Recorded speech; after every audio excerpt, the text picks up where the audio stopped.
So then we ask God, what happens to the other 80% of alcoholics? Okay, here's another trick question I have for guys in AA. You ready?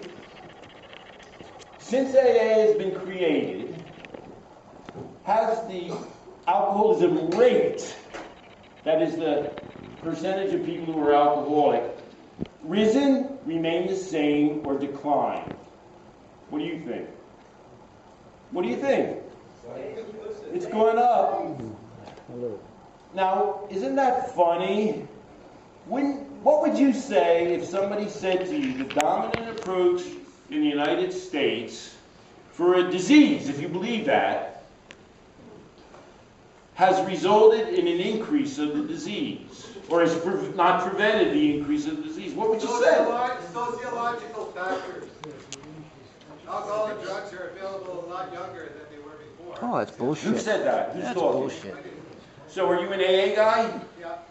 So your explanation is we have a great approach, but because people are drinking younger, we have more alcoholics. What's that say about the approach? Do you think more young people should be in AA? Do you think we should have more 15-year-olds in AA? Tell me. Tell me. Yeah, it was designed. Do you think we should put more 15-year-olds in AA? Answer me. No, I can't. Answer me. What a chicken. You're a chicken liver. You said that more young people are having drinking. His answer is Alcoholics Anonymous is great. We have more alcoholics because more young people are problem drinking. So I say, should we put more young people in Alcoholics Anonymous? Who believes that? Who thinks a good idea? You think we should put more 13-year-olds or 15-years-olds in Alcoholics Anonymous? I've been to a few AA meetings, quite a few AA meetings. Matter of fact, I have one of the guys. 1 minute. Can you talk for a minute? Yes.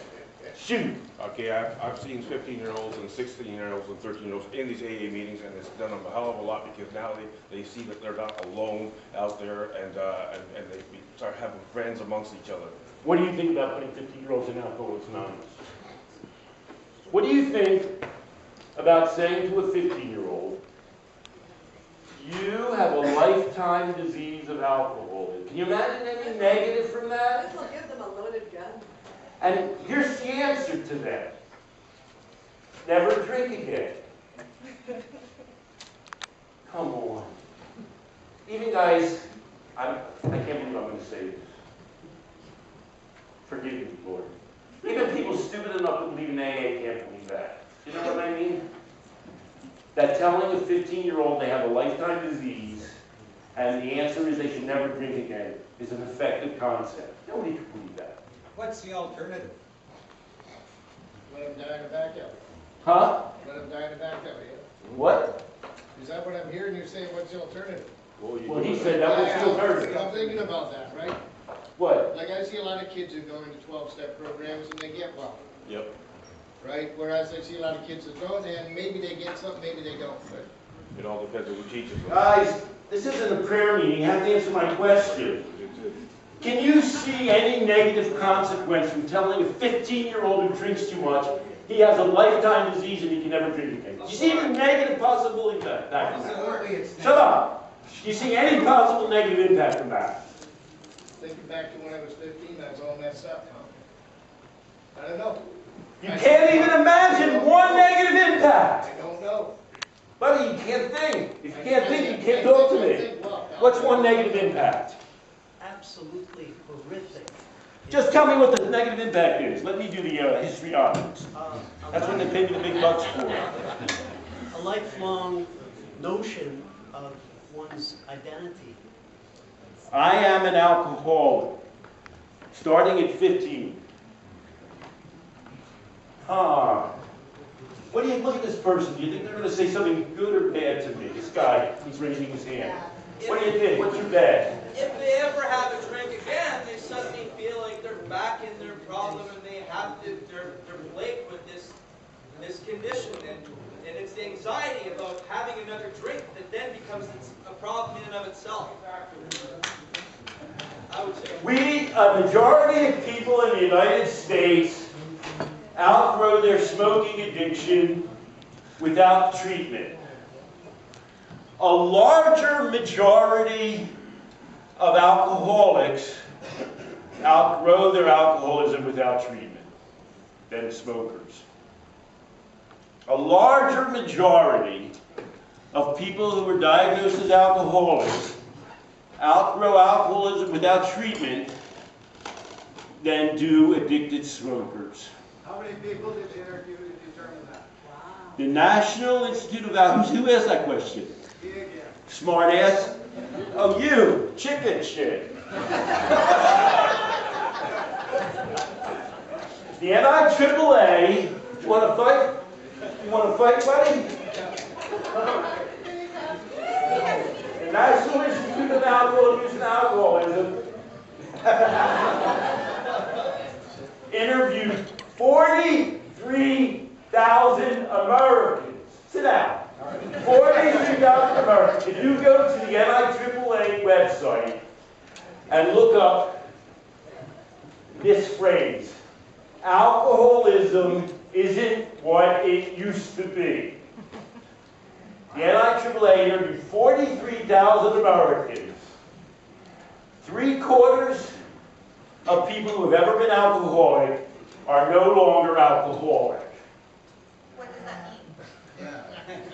What's that mean?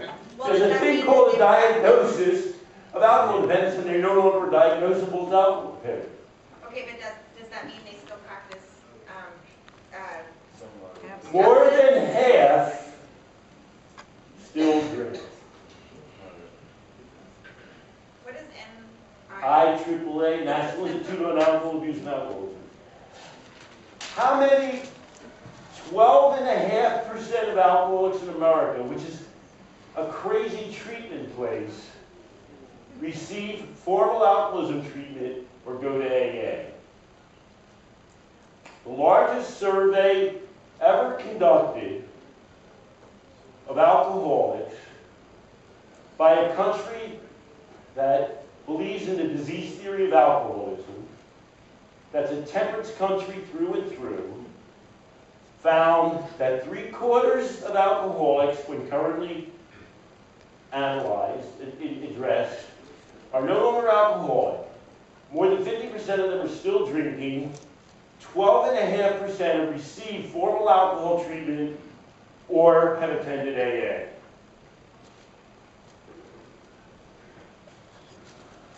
You think, will addiction be cured? In the bowels of the National Institute on Drug Abuse,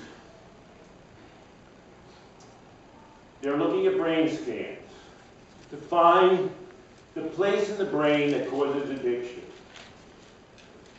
And then what are they going to do when they find that place in the brain? Take a drug.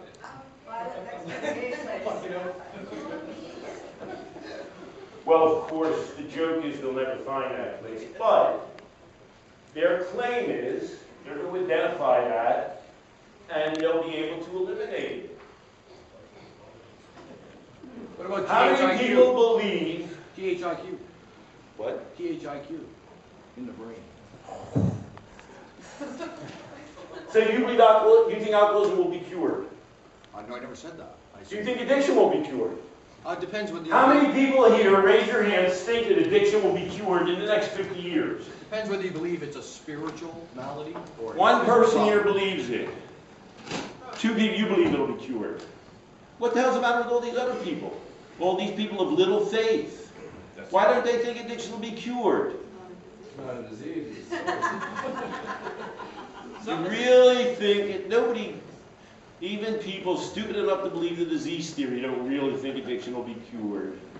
Because addiction is not an identifiable medical problem that there's an individual medical solution for.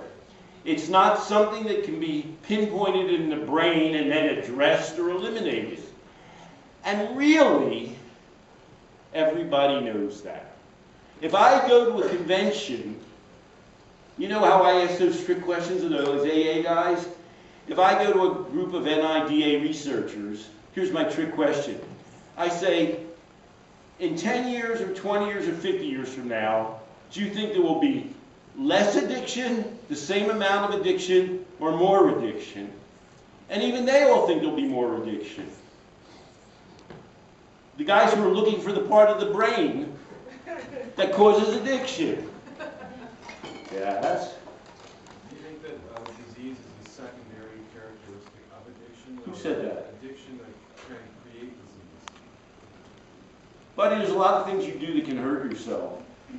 Because, I mean, if you use... But that, you know, that's not interesting. you'll wind up with If you do too much of something, if you bite your nails too much, you get an infection. That doesn't mean you call your biting your nails a disease. It's stupid to try and make that connection. It's a game, word game. She thought when I said to her, did I swim nude in Vancouver today, that I was doing some kind of pun or trick question.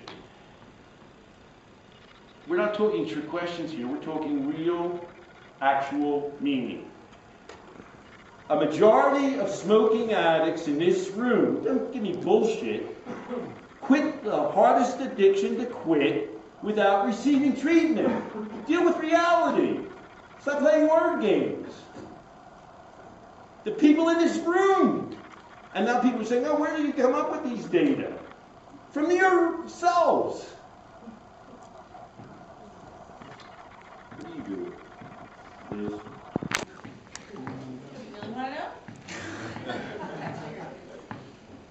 You know, I'm very passionate, aren't I, Liz? You believe in the things you do.